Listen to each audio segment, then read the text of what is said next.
नमस्कार, जय हिंद, वंदे मातरम। दोस्तों स्वागत है आप सभी का आपके अपने YouTube परिवार राजस्थान क्लासेस पर। आइएगा दोस्तों, आज फिर से 2222 प्रश्नों की सीरीज डेली अपनी 6 बजे होती है दोस्तों, और 6 बज चुके हैं और प्रश्नोत्तरी आज अपनी रहने वाली है 35 दोस्तों। और आज भी अपन कल की तरह काफी क्वेश्चन इतिहास के पढ़ेंगे। उसके बाद जो है काफी आज जो है ना कल से भी महत्वपूर्ण प्रश्न मिलने वाले हैं, काफी नए क्वेश्चन मिलेंगे प्यारे दोस्तों। कल मैंने आपको एक क्वेश्चन दिया था जिसका आंसर आप काफी भाई बहनों ने दिया था, सर डाल कुदावनी जो है ये राजस्थान संस्कृति में कि सर ये तो लोक खेल है। हाँ साहब, डाल कुदावनी ये क्या है प्यारे दोस्तों? ये लोक खेल है अपनी संस्कृति में। राजस्थान में ये एक प्रकार का लोक खेल है प्यारे दोस्तों, तो ध्यान रखना, इंपॉर्टेंट क्वेश्चन है। ठीक है, लोक खेल तो दोस्तों बहुत सारे मैं आपको बता भी चुका हूं, और इससे संबंधित काफी क्वेश्चन भी बताते चलूंगा ताकि आपका कोई दिक्कत ना हो एग्जाम के समय। ठीक है, चलिए तो दोस्तों आज का पहला प्रश्न आ रहा है कि आदि वरा की उपाधि धारण करने वाला शासक जो था वो कौन था।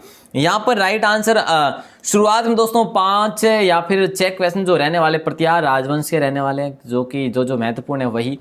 तो आदिवरा की उपाधि धारण करने वाला शासक जो था ना वो नागभट्ट प्रथम, मिहिर भोज, देवराज या फिर इनमें से कोई नहीं। तो प्यारे दोस्तों राइट आंसर आप सभी का ये होगा कि सर इसमें तो मिहिर भोज हो जाएगा। आदि वरा की उपाधि धारण करने वाला जो शासक था ना, प्रतिहार शासक, प्रतिहार लिखना भूल गए तो दोस्तों ध्यान रखियो बी ऑप्शन हो जाएगा। ठीक है, अब प्रतिहार ही ऑप्शन में सारे, तो प्रतिहार समझ लीजिएगा दोस्तों, मिहिर भोज होगा। अब आपको ये भी ध्यान होना चाहिए कि सुलेमान दोस्तों ये एक नाम से यात्री आया था, वो कौन था दोस्तों? अरब यात्री था। सुलेमान अरब यात्री था प्यारे दोस्तों, और ये लगभग 851 ईस्वी में आया था दोस्तों। इसने क्या कहा था? इसने प्रशंसा की थी कि मुहिर कुल के जैसा कोई नहीं, इसने काफी जो है विस्तार किया था, ऐसा जो है दोस्तों उसने कहा था। ठीक है, चलो साहब अगला प्रश्न आपकी स्क्रीन पे, जिन्होंने भी बी ऑप्शन किया उनका तो बिल्कुल बेड़ा पार है साहब। नेक्स्ट क्वेश्चन नंबर 1042, किस प्रतिहार शासक के समय प्रतिहारों की शक्ति चरम पर थी दोस्तों? ये आपको बताना, किस प्रतिहार शासक के समय प्रतिहारों की जो है शक्ति चरम पर थी, मतलब कि उत्कृष्ट थी, ऐसा क्वेश्चन आपसे किया जा रहा है। तो महेंद्रपाल प्रथम होगा, मिहिर भोज होगा, राजा महिपाल होगा, नागभट्ट प्रथम होगा। दोस्तों बिना टाइम वेस्ट किए मिहिर भोज के साथ चला जाएगा। राइट आंसर क्या हो जाएगा? राइट आंसर दोस्तों मिहिर भोज के साथ चला जाएगा। दोस्तों मिहिर भोज की बात करें तो 836 से लेकर ये 885 तक रहा था शासक। ठीक है, तो अच्छा क्वेश्चन है दोस्तों। इसने जो है ना जो विस्तार के ना आप सुनना चाहेंगे क्या प्यारे दोस्तों? पंजाब, उत्तर प्रदेश है, महाराष्ट्र है, मालवा, सभी तक इसका जो है विस्तार हो गया था अपने साम्राज्य का। ठीक है ना, तो ये चीजें जो आपको रखनी है ध्यान, मैं आपको ले चलूँ आगे।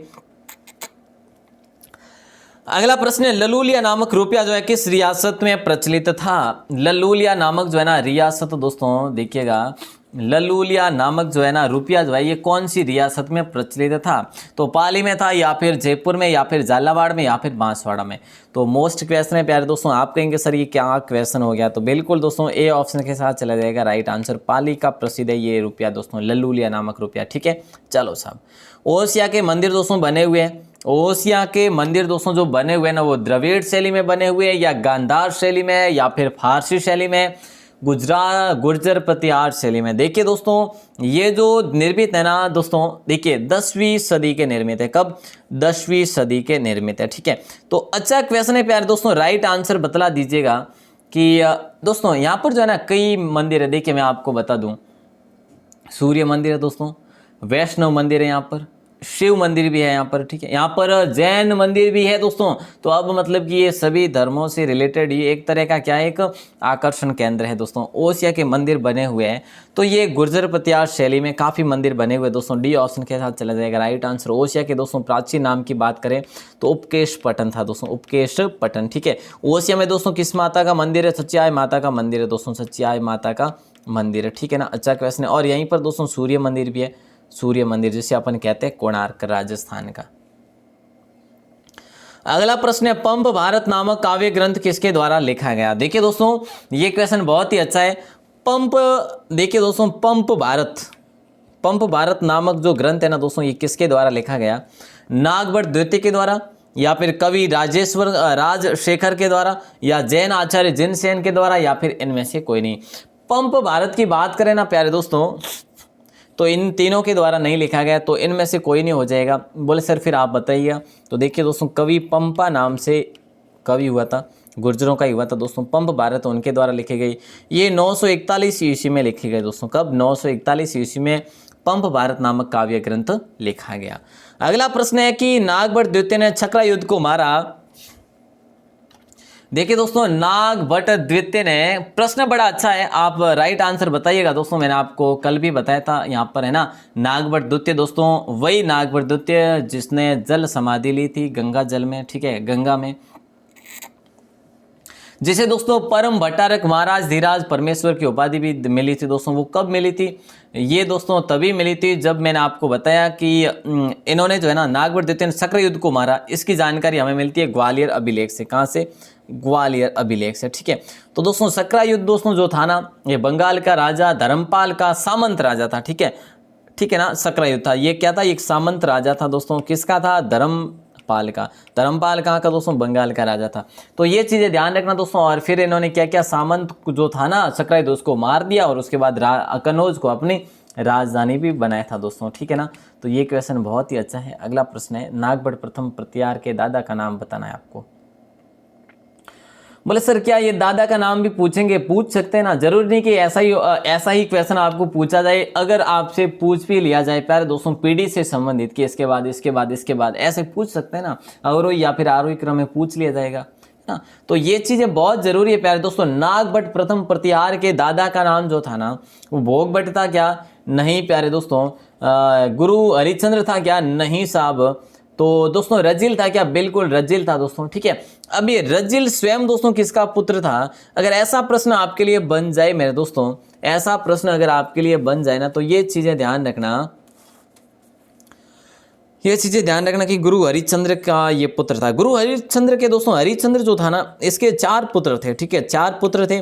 लेकिन जो रजिल था ना, ये यहाँ का शासक बना था दोस्तों गुर्जरों का, गुर्जर प्रतिहारों का। और उसके बाद दोस्तों देखिए ये चीजें आपको ध्यान रखनी है, ठीक है। चलिए साहब आगे बढ़े और अगले प्रश्न की बात करें तो 6वीं शताब्दी के द्वितीय चरण में पश्चिमी राजस्थान का क्षेत्र क्या कहलाता था? अब यहाँ पर एक और तथ्य मैं आपको बताने वाला हूँ, एक और तथ्य मैं आपको यहाँ पर याद आ गया, मुझे बताने वाला हूँ। तो 6वीं शताब्दी के द्वितीय चरण में पश्चिमी राजस्थान का जो क्षेत्र कहलाता था ना, वो दोस्तों कहलाता था गुर्जरात्रा, ठीक है। क्या? गुर्जरात्रा। तो दोस्तों ये गुर्जरात्रा प्रदेश कहलाता था, ठीक है ना। दोस्तों एक चीज यहाँ पर क्लियर कर लेना दोस्तों, मैं आराम से ही बता रहा हूँ, ज्यादा है ना, ज्यादा सुपर फास्ट भी नहीं, मतलब कि आराम से, इतना मैं ज्यादा फास्ट भी नहीं बोल रहा हूँ, ठीक है। और वैसे 7 मिनट हुए 8 क्वेश्चन। तो दोस्तों देखिए, ये जो सर्वप्रथम जो कर्नल जेम्स टॉड ने जो है ना पूरे राजस्थान को दोस्तों नहीं बताया था, रायथन, ठीक है, रायथन या फिर दोस्तों राजस्थान जो बताया था ना, वो दोस्तों गुर्जरात्रा प्रदेश को ही कहा था इन्होंने, कर्नल जेम्स टॉड ने, ठीक है, गुर्जरात्रा को ही कहा था। उसके बाद जो है दोस्तों ये पूरे को इसमें शामिल किया गया था। अगला प्रश्न देखिए, पंडित विश्व मोहन भट्ट किस जिले के प्रमुख सितार वादक हैं दोस्तों? सितार वादक थे ही, मतलब क्योंकि 2001 में इनका निधन हो गया था दोस्तों। देखिए दोस्तों, पंडित विश्व मोहन भट्ट किस जिले के प्रमुख सितार वादक थे दोस्तों? 2001 में इनका जयपुर में निधन हुआ था। कहाँ पर हुआ था? जयपुर में। तो राइट आंसर दोस्तों ये जयपुर के ही थे। सी ऑप्शन, बी ऑप्शन के साथ चला जाएगा राइट आंसर। दोस्तों देखिए, इन्होंने एक मतलब कि कला का सृजन किया था। क्या? सितार में भी एक कला का सृजन किया था दोस्तों, गोरीमा नामक, ठीक है, गोरीमा नामक कला का सृजन किया था दोस्तों इन्होंने। तो बिल्कुल दोस्तों ये चीज़ ध्यान रखेंगे। और एक दोस्तों शशि मोहन भट्ट नाम से जो थे ना, शशि मोहन भट्ट, ये क्या थे? ये इनके बड़े भ्राता थे दोस्तों, ये इनके बड़े भ्राता थे। वे भी जो है सितार के बड़े अच्छे वादक थे दोस्तों। मैं आपको ले चलूँ आगे। अगला प्रश्न आता है 1050। ओसिया में महावीर स्वामी को समर्पित जैन मंदिर का निर्माण किस राजा के काल में करवाया गया था? देखिए दोस्तों, ओसिया में महावीर स्वामी को समर्पित जैन मंदिर का निर्माण किस राजा के काल में करवाया गया था? हाँ, राजा के काल में करवाया गया। तो दोस्तों देवपाल, वसराज प्रतिहार, या त्रिलोचन पाल, या फिर नागभट्ट प्रथम। तो यहाँ पर राइट आंसर होगा ना प्यारे दोस्तों, वो हो जाएगा बी ऑप्शन, ठीक है। बोले सर बी ऑप्शन? हाँ। तो 708 से लेकर ये इसने शासन किया था दोस्तों, ठीक है। तो ये चीज ध्यान रखना दोस्तों, ये देवराज का पुत्र था। किसका था? देवराज का पुत्र था दोस्तों ये वत्सराज प्रथम प्रतिहार, ठीक है। तो ध्यान रखना। और इसने दोस्तों अपने आप को क्या कहा था? रणहस्तिनपुर कहा था। क्या? रणहस्तिनपुर कहा था दोस्तों इसने अपने आप को। तो ये चीज ध्यान रखेंगे दोस्तों। अगला प्रश्न मैं आपको दे रहा हूं आपकी स्क्रीन पर। रणहस्तिनपुर किसे कहा जाता है दोस्तों? वत्सराज को, ठीक है। देखिए दोस्तों, जो तालबंदी गायकी है ना, ये कौन से क्षेत्र में प्रसिद्ध है। अब से आपके क्वेश्चन दोस्तों अच्छे आ जाने चाहिए ना, अच्छे आ जाने चाहिए। अब जो है ना, ज़्यादा क्वेश्चन आपके उससे संबंधित नहीं आएंगे। किससे संबंधित? इतिहास से संबंधित नहीं आएंगे। तो देखिए दोस्तों, तालबंदी गायकी किस क्षेत्र की प्रसिद्धि है? प्रसिद्ध जो है दोस्तों, ये तालबंद गायकी पूर्वी क्षेत्र में, या फिर पश्चिमी क्षेत्र की, या फिर दक्षिणी क्षेत्र की, या फिर मध्यवर्ती क्षेत्र की। दोस्तों पश्चिमी तो जो है लंगा है, वैसे मंगनी आ रहा है, ये आपकी पश्चिमी क्षेत्र की हो जाती है। ठीक है, अच्छा क्वेश्चन है। पूर्वी क्षेत्र की दोस्तों तालबंदी जो गायकी है ना, ये पूर्वी क्षेत्र की। ऐसे दोस्तों और क्या कहते हैं, ऐसे प्यारे दोस्तों एक तालबंदी भी कहते हैं। ठीक है, तालबंदी गायकी जो है मैंने आपको बताया, राइट आंसर। अच्छा क्वेश्चन है, और इसको आप ए ऑप्शन के साथ चला जाएगा राइट आंसर। और दोस्तों जो जिलों के बारे में बात करें ना कि सर पूर्वी जिले कौन कौन से जहाँ पर ये प्रसिद्ध है, जैसे धौलपुर है, करौली, सवाई माधोपुर है, ठीक है, भरतपुर है। दोस्तों भरतपुर, धौलपुर, करौली, सवाई माधोपुर वो पूर्वी जिले है। ठीक है, वहां पर तालबंदी प्रसिद्ध है। देखिए दोस्तों, यहाँ पर प्रश्न है, जयपुर की अपूर्वी चंदेला जो है ना, ये कौन थी? जयपुर की अपूर्वी चंदेला जो है ना, ये कौन है? फिलहाल में भी है, वैसे निशानेबाज है, या फिर भाला फेंक है, या फिर भाला फेंक में है, या फिर क्रिकेटर है एक, या फिर गोल्फर है। तो देखिए दोस्तों, जयपुर की अपूर्वी चंदेला जो है ना, ये निशानेबाज है। क्या है? निशानेबाज है प्यारे दोस्तों। ए ऑप्शन के साथ चला जाएगा राइट आंसर। इन्होंने 2014 में दोस्तों गोल्ड मेडल जीता था, गोल्ड मेडल जीता था। ठीक है, स्वर्ण पदक जीता। और दोस्तों 2019 में भी इन्होंने स्वर्ण पदक जीता था। 2019 में भी इन्होंने एक स्वर्ण पदक जीता था। तो 2014, 2019 में अपूर्वी चंदेला ने दोस्तों स्वर्ण पदक जीते, निशानेबाजी से ये प्रसिद्ध है। और दोस्तों ये कहाँ की है? अगर ऊपरी लेवल से ही प्रश्न पूछे जाए ना कहाँ की है, तो भी हमारे लिए तो थोड़ा सा मुश्किल बनता है, लेकिन अब से ध्यान रखेंगे आप। लीला पानी मेला दोस्तों कहाँ पर भरता है, ये आपसे पूछा जा रहा है। प्यारे प्यारे दोस्तों, लीला पानी मेला जो है ना, कहाँ पर भरता है? पाली में, उदयपुर में, डूंगरपुर में, या फिर बांसवाड़ा में। क्वेश्चन अब से नए आने वाले प्यारे दोस्तों, बहुत ही अच्छे क्वेश्चन आने वाले। तो राइट आंसर की बात करें, लेकिन उससे पहले ध्यान रखियो प्यारे दोस्तों, ये कार्तिक पूर्णिमा में ये मेला भरता है। और ये कहाँ पर भरता है लीला पानी का मेला दोस्तों? ये आपका डूंगरपुर में भरता है। ठीक है ना, कहाँ पर भरता है मेरे दोस्तों? डूंगरपुर में भरता है। सी ऑप्शन के साथ चला जाएगा राइट आंसर। अगला प्रश्न है, भीनमाल को पीलो मोलो किसने कहा था? भीनमाल दोस्तों ये कहाँ पर है? जालोर में है ना दोस्तों भीनमाल, जैसे अपन श्रीमाल कहते हैं। क्या कहते हैं प्यारे दोस्तों? श्रीमाल कहते हैं। तो भीनमाल को पीलो मोलो किसने कहा था? संयुंगुन ने कहा था दोस्तों, या फिर हेनसांग ने कहा था, या फिर फाया ने कहा था, या फिर इनमें से कोई नहीं होगा। भीनमाल को दोस्तों पीलो मोलो किसने कहा था? हेनसांग ने कहा था प्यारे दोस्तों। और इसी भीनमाल को दोस्तों, प्राचीन भीनमाल को, जब ये प्राचीन था ना, बहुत पुराना था उस समय दोस्तों, इसे करोड़ों की नगरी कहा जाता था दोस्तों, करोड़ों की नगरी कहा जाता था। ठीक है, चलो साहब, यहाँ पे ये चीजें तो हो ही जाती है। अब देखिए दोस्तों, भीनमाल को पीलो मोलो किसने कहा था? हेनसांग ने कहा था। हेनसांग कौन था साहब? चीनी यात्री था। सभी को पता होना चाहिए सर, ये तो चीनी यात्री था, हम सभी को पता है। हर्षवर्धन के शासनकाल में भारत आया था, है ना? यही है ना, यही है सर, बस इतना ही है। हाँ जी बिल्कुल इतना है। ओके साहब, अगला प्रश्न है, अरब यात्री अल मसूदी जो है किस गुर्जर शासक के समय राजस्थान राज्य की यात्रा पर आया था? उस समय मतलब कि गुर्जरात प्रदेश में आया था दोस्तों, ये आपसे पूछा जा रहा है। तो देखिए दोस्तों, यहाँ पर 1055 में प्रश्न ये इस प्रकार से किया जा रहा है, राइट आंसर बतलाइएगा। बहुत ही अच्छा क्वेश्चन है। अरब यात्री अल मसूदी जो है किस गुर्जर शासक के समय राज्य यात्रा पर आया था? पृथ्वीराज चौहान के समय, या मिहिर भोज के समय, या फिर महिपाल के समय, या परमार भोज के समय? मिहिर भोज भी है और परमार भोज भी है दोस्तों। राइट आंसर हो जाएगा महिपाल के समय। बोले सर महिपाल क्या? हाँ जी बिल्कुल। 912 से 944 तक दोस्तों इसका शासनकाल रहा था महिपाल का। ठीक है, आप कहेंगे सर महिपाल महेंद्रपाल प्रथम के बाद बने थे क्या? हाँ जी बिल्कुल। तो महिपाल जो है ना दोस्तों, ये महेंद्रपाल प्रथम के बाद में ये गुर्जरों का शासक बना था 912 से 944 तक। आगे बढ़े, चलो साहब आगे बढ़ते दोस्तों।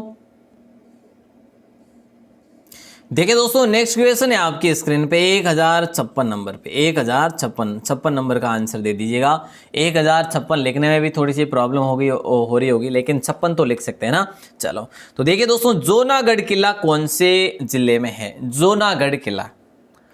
अब प्यारे दोस्तों, आप ये मत समझना कि सर ने फॉन्ट की मिस्टेक की है, बिल्कुल नहीं है। ये बिल्कुल जोनागढ़ आपको दिख रहा है, ये ऐसा ही है दोस्तों। ठीक है, आप वो मत समझ लेना कि सर ने गलत से लिखा है, नहीं बिल्कुल नहीं साहब, ये आपकी भूल होगी।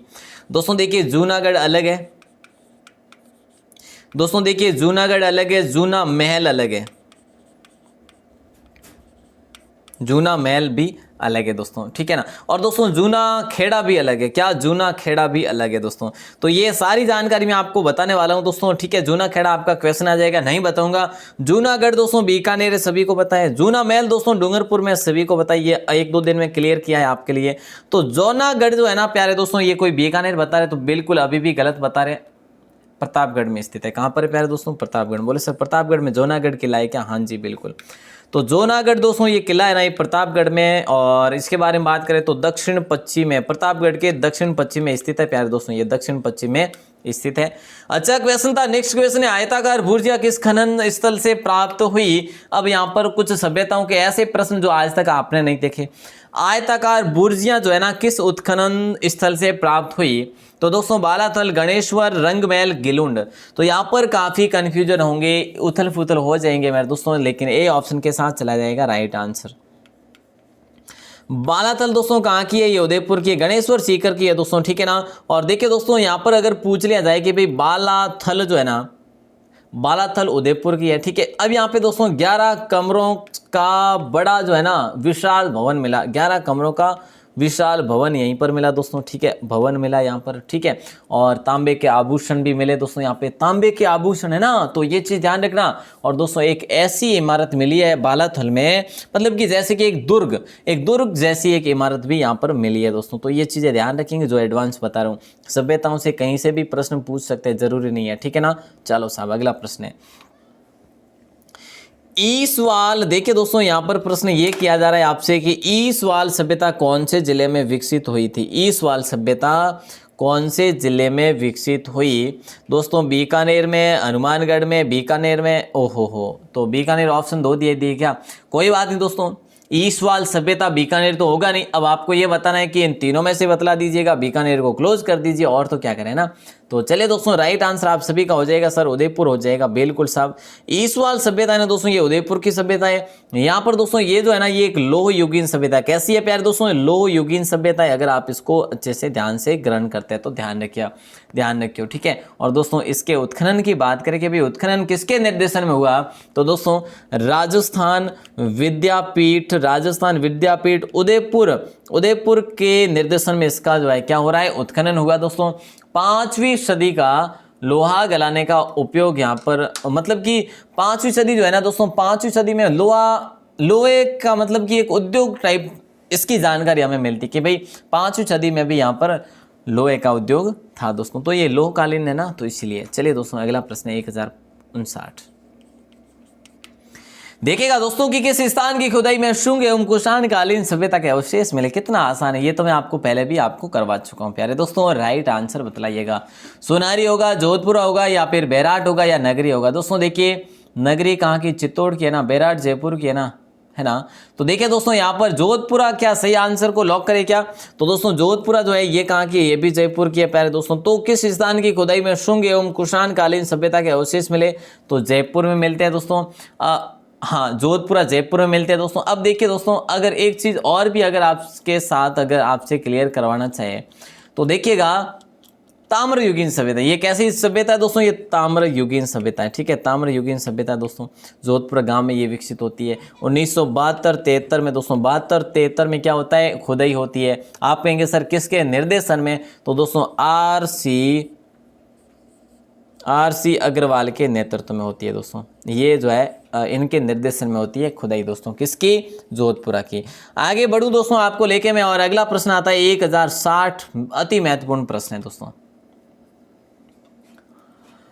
जल्दी बताइएगा दोस्तों, अति महत्वपूर्ण प्रश्न है। बीजक की पहाड़ी, भीम जी की डूंगरी व महादेव जी की डूंगरी, ये है कहां पर दोस्तों? ये तो सर हमें पता है, ये तो जो है जयपुर में है सर, बैराट में है, ऊपर है। हाँ बिल्कुल ये सही है आपका। लेकिन अगर पूछ ले जाए कि भाई इसका उत्खनन किसके द्वारा? राखाल दास बनर्जी के द्वारा सर्वप्रथम उत्खनन दोस्तों। लेकिन इसमें भी दूसरा चरण आया था दोस्तों। पहला चरण जो हुआ था ना दोस्तों 1936 में हुआ था। कब? 1936 में, ठीक है, 36-37 के अंतर्गत। वैसे दोस्तों दूसरा जो है 1967 शायद था, ऐसा है ना। तो देखिए बीजक की पहाड़ी, भीम जी की डूंगरी और महादेव जी की डूंगरी जो है ना, ये सर्वप्रथम उत्खनन जो किया गया ना वो किया गया दोस्तों। राखाल दास बनर्जी नहीं होगा, RC अग्रवाल भी नहीं होगा और दशरथ शर्मा भी नहीं होगा। बोले सर फिर कौन सा होगा? तो दोस्तों कई बार करवा चुका हूँ, दयाराम साहनी के द्वारा इसका उत्खनन किया गया। दयाराम साहनी के द्वारा 1937 में दोस्तों यहाँ पर दोस्तों मौर्यकालीन सभ्यता के अवशेष मिले, बौद्धों के भी अवशेष मिले दोस्तों। अगला प्रश्न है, कुल्हाड़े, तीर, भाले, सुइयां, चूड़ियाँ, ये तांबे के उपकरण मिले दोस्तों। क्या तांबे के उपकरण कहाँ पर मिले दोस्तों? इतनी भारी संख्या में मिले कि भारत में पहली बार इतने ज़्यादा अधिक मात्रा में ये मिले हैं दोस्तों। क्या उपकरण? कुल्हाड़े है, तीर है, भाले है, सुइयां हैं, चूड़ियाँ हैं, ये ताम्र से बने हुए सारे ये दोस्तों इतने मतलब भारी मात्रा में पहली बार भारत में मिले। ये चीज़ बता रहा हूँ आपको बार बार, ठीक है ना। तो दोस्तों राइट आंसर आप सभी का हो जाएगा सर बी ऑप्शन के साथ चला जाएगा। राइट आंसर गणेश्वर सभ्यता। बोले सर गणेश्वर सभ्यता नीम का थाना वही क्या? नीम का थाना सीकर दोस्तों वही है जो गणेश्वर सभ्यता है। दोस्तों गणेश्वर सभ्यता को ताम्रयुगीन संस्कृतियों की जननी कहा जाता है। ताम्रयुगीन संस्कृतियों की जननी कहा जाता है मेरे प्यारे दोस्तों। बहुत बहुत इंपॉर्टेंट क्वेश्चन है। अगला प्रश्न है, मिट्टी के छल्लेदार बर्तन किस सभ्यता से प्राप्त हुए? न्यू क्वेश्चन है प्यारे दोस्तों। अगर आप तुक्के के साथ सही कर देते वो अलग बात है, अगर किसी को पता है तो और भी बेटर बात है ना। तो देखिए दोस्तों मिट्टी के छल्लेदार बर्तन जो है किस सभ्यता से प्राप्त हुए? बेराट, आहड़, कालीबंगा या फिर इनमें से कोई नहीं। तो प्यारे दोस्तों राइट आंसर आप सभी का होगा सर बेराट हो जाएगा। नहीं साहब बिल्कुल नहीं होगा। आठ भी नहीं होगा क्या सर? नहीं साहब ये भी नहीं होगा। कालीबंगा सर हाँ बिल्कुल नहीं होगा। तो दोस्तों इनमें से कोई नहीं हो जाएगा, इसमें भी है ना। तो मिट्टी के छल्लेदार बर्तन जो प्राप्त हुए ना हमें, वो प्यारे दोस्तों गणेश्वर से हुए। कहाँ से हुए प्यारे दोस्तों? गणेश्वर सभ्यता से हुए। बोले सर गणेश्वर सभ्यता में एक दोहरी पेंचदार शिरे वाली ताम्र पिन भी मिली है दोस्तों। बिल्कुल। तो देखिए दोस्तों दोहरी पेंचदार ताम्र पिन भी मिली यहाँ पे, ठीक है। शिरे वाली ताम्र पिन भी मिली है, तो दोस्तों वो भी यहीं पे मिली है। अच्छा क्वेश्चन है। अगला प्रश्न ये रहा आपकी स्क्रीन पे, जिन शिलालेखों में शासकों की यशोगाथा होती है उसे अपन क्या कहते हैं दोस्तों? देखिए जो शिलालेख होते हैं उस पर शासकों की जो यथोगाथा लिखी होती है, यशोगाथा मतलब कि उनका जो वर्णन होता है, उनकी वीरता का प्रमाण उसमें मिल जाता है हमें, वो क्या होता है दोस्तों? यशोगाथा या फिर जो है स्मारक या फिर प्रशस्ति या फिर ताम्रपत्र। तो देखिए दोस्तों ताम्रपत्र तो क्या होते हैं आप सभी को बताइए? ताम्रपत्र तो क्या होते हैं दोस्तों? जो कि राजा महाराजा या फिर शासक जो थे वो किसी आदेश के रूप में कुछ भी लिख कर दिया करते थे या फिर कहीं पे पत्र वगैरह भेजा करते थे, तो वो क्या करते थे? एक ताम्रपत्र लिया करते थे, उस पर लिखा करते थे, उसी को ताम्रपत्र कहते हैं। और वो ताम्रपत्र आज हमें मिल रहे हैं, तो वही है जो ताम्रपत्र है। और दोस्तों प्रशस्ति हो जाएगा राइट आंसर यहाँ पर। जिन शिलालेखों में शासकों की यशोगाथा मिलती है वो प्रशस्ति कहलाती है। सी ऑप्शन के साथ चला जाएगा राइट आंसर। स्मारक दोस्तों किसी की स्मृति में बनाया हुआ कोई भी हो सकता है, भवन कह लो, कोई भी इमारत कह लो दोस्तों। और यहाँ पर किस शिलालेख में, यहाँ पर दोस्तों 1064 में पूछा जा रहा है, बड़ा इंपॉर्टेंट है कि किस शिलालेख में चौहानों को वत्स गोत्र का ब्राह्मण कहा गया। कल मैंने ये प्रश्न आपसे पूछा गया था, कल आपसे ये क्वेश्चन पूछा गया था। बिजोलिया का शिलालेख होगा या फिर सिरवे का शिलालेख होगा या श्रृंगी ऋषि का शिलालेख होगा या फिर आमेर का शिलालेख होगा? तो देखिए दोस्तों राइट आंसर चला जाएगा सर सी ऑप्शन के साथ। ओके साहब सी ऑप्शन। अब ये दोस्तों बिजोलिया का शिलालेख जो है ना दोस्तों, मैंने आपको शायद कल जो है इसका बताया होगा कि 7वीं 8वीं शताब्दी का, बिल्कुल वो 7वीं 8वीं शताब्दी का नहीं था दोस्तों, ये 12वीं शताब्दी का है दोस्तों। ये कब का है? 12वीं शताब्दी का है दोस्तों। मैंने शायद कल आपको 8वीं शताब्दी का बोल के बताया होगा, वैसे क्वेश्चन तो नहीं था और शायद किसी ने ध्यान भी नहीं दिया होगा, लेकिन जो भी दोस्तों मैंने बोला था ना, तो वो बिल्कुल यहाँ से वापस क्लियर कर लेना। ये दोस्तों 12वीं शताब्दी का शिलालेख है, संस्कृत में दोस्तों ये उत्कीर्ण है। और प्यारे दोस्तों इसमें जो है ना ये शाकंभरी के जो है ना चौहान, इसका जो है इसमें वर्णन मिलता है हमें, और इसमें वत्स गोत्र का ब्राह्मण कहा गया है चौहानों को। प्यारे दोस्तों ये चीजें ध्यान रखेंगे। अब मैं आपसे एक चीज और क्लियर करवा लेता हूं कि रचिता जो है ना, इसके रचिता दोस्तों कौन है? गुणभद्र रचिता इसके, ठीक है। इसके रचिता कौन थे दोस्तों? गुणभद्र थे। तो क्वेश्चन बड़ा अच्छा है, मैं आपको करवा चुका हूं, इसके बारे में क्या बात करें। नेक्स्ट क्वेश्चन है दोस्तों, देखिएगा 813 ईस्वी की प्रशस्ति कौन सी? इनमें से जो है ना 813 ईस्वी की प्रशस्ति कौन सी? आप दोस्तों अगर कहेंगे तो मैं आपको एक एक बता दूंगा। 813 ईस्वी की प्रशस्ति जो लिखी गई ना वो कौन सी है? तो मेरे प्यारे दोस्तों राइट आंसर की बात कर ली जाए तो 400 की प्रशस्ति होगा क्या? तो देखिए मैं आपको लिख देता हूं 813 है ये दोस्तों। ये रणकपुर प्रशस्ति तो दोस्तों ये कब की आपको पता नहीं है क्या? 1439 की है प्यारे दोस्तों रणकपुर की। और दिलवाड़ा के जैन मंदिर की प्रशस्ति जो है ना ये 1334 ईस्वी की प्रशस्ति है। तो दोस्तों ये चीजें जो है ना ध्यान रखना। अभी 400 की प्रशस्ति जो है ना दोस्तों इसमें किसका वर्णन मिलता है? इसमें जो है ना इसी के गोइलों का वर्णन मिलता है। ठीक है, इसी के गोइलों का वर्णन मिलता है प्यारे दोस्तों। नेक्स्ट क्वेश्चन है 1066 नंबर, आहड़ के ताम्रपत्र से हमें क्या जानकारी मिलती है? एक बार अगर ध्यान से पढ़ लिया क्वेश्चन तो गलत नहीं करेंगे और क्वेश्चन भी आपके लिए नया है दोस्तों। ताम्रपत्र के बारे में आपको बता चुका हूं ताम्रपत्र क्या होता है। ठीक है, तो आहड़ के ताम्रपत्र दोस्तों जो कि 1206 के हैं, आहड़ के ताम्रपत्र, इससे हमें क्या जानकारी मिलती है? महाराणा राज सिंह ने राजसमंद झील का निर्माण कराया, ये मिलती है क्या? बिल्कुल नहीं मिलती मेरे दोस्तों, बिल्कुल नहीं मिलती। गुजरात के शासक भीमदेव के समय में मेवाड़ पर गुजरात का अधिकार था, ये मिलती है क्या? हाँ जी ये मिलती है। यहाँ पर ये कहा गया कि 13वीं सदी में गुजरात का अधिकार था यहाँ पर। ठीक है ना, तो दोस्तों यहाँ पर राइट आंसर हो जाएगा आप सभी का बी ऑप्शन चला जाएगा राइट आंसर के साथ। बहुत अच्छा क्वेश्चन है। अब दोस्तों मुंडियार की ख्यात में किसका वर्णन है ये बताना है। बोले सर ये क्वेश्चन क्या क्वेश्चन आ गए, थोड़े से हार्ड है, कोई बात नहीं। ठीक है ना, अब और भी क्वेश्चन आने वाले हैं अच्छे। तो मुंडियार की ख्यात में किसका जो है वर्णन है मेरे दोस्तों? देखिए दोस्तों दिन में 3 क्लासेस, बहुत वर्कलोड हो जाता है ना, सारा का सारा काम मैं खुद ही करता हूँ वैसे लगभग तो है ना, क्योंकि देखिए अगर कोई कर भी देते हैं, ठीक है, कर भी देते हैं, करवा भी देते हैं भाई वगैरह से, लेकिन उसको वापस से करना तो पड़ता ही। देखिए अगर आप किसी चीज़ को वापस से देखते हैं ना तो उसमें टाइम तो वही लगता है और उसकी जो है ना वही जो है आई थिंक वही जो समय लग के वही मेहनत लगती है। तो देखिए दोस्तों इस मेहनत को जो है ना व्यर्थ ना जाने दीजिएगा क्योंकि देखिए ये एक तो अपन मेहनत करते हैं, मैं समय दे रहा हूँ, और एक ये जो कंटिन्यू बोलना करना इतना दोस्तों बहुत मुश्किल होता है। दिन में 3 क्लासेस है ना दोस्तों। चलिए तो वर्कलोड को आप देखते हुए बिल्कुल आप सभी अपने ही क्लासेस को रेगुलर रखेंगे दोस्तों, क्योंकि कभी छोड़नी नहीं है आपको क्लासेस। ठीक है, अगर आप रेगुलर रखेंगे दोस्तों, निरंतर जो प्रयास है, निरंतर जो है ना स्टडी आपकी जो जारी रहेगी ना, तभी आप किसी भी चीज़ में, किसी भी एग्ज़ाम में जो है आप सफल हो पाएंगे, अन्यथा थोड़ा मुश्किल काम है। मुंडियार की ख्यात में किसका वर्णन है दोस्तों? इसमें राइट आंसर होगा आपका मारवाड़ के राठौड़ शासकों का वर्णन है। सी ऑप्शन के साथ चला जाएगा राइट आंसर। ठीक है ना। चलिए दोस्तों, करकेड़ी की छतरियाँ कहाँ पर स्थित है? बोले सर ये कैसा क्वेश्चन है? हाँ बिल्कुल अच्छा क्वेश्चन है साहब, देख रहे हो ना आप, ये ऐसा ही क्वेश्चन है। ठीक है, करकेड़ी की दोस्तों छतरिया जो है ना ये कहाँ पर स्थित है? अजमेर में, अलवर में, प्रतापगढ़ में, या फिर इनमें से कोई नहीं? एक बार फिर से आप सभी कंफ्यूज होंगे, सर इनमें से कोई नहीं तो नहीं हो सकता क्या? बिल्कुल नहीं होगा।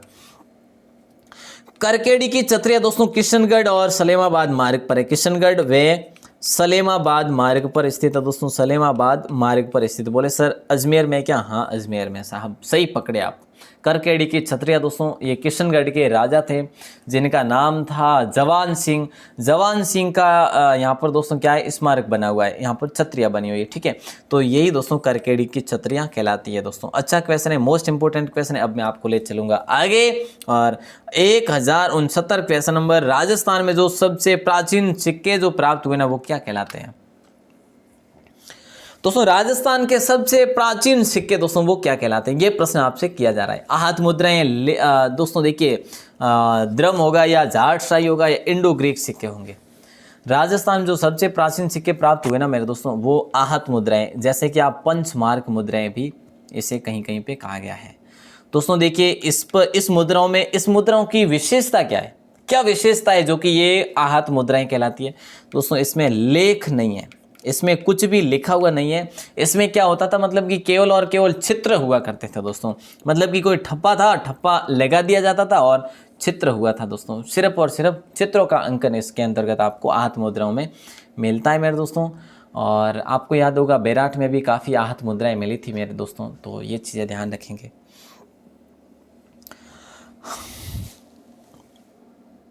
दोस्तों रेगुलर जो है बोलने से सांस की भी प्रॉब्लम होती है, लेकिन ये चीज़ें मैं इग्नोर कर रहा हूँ फ़िलहाल।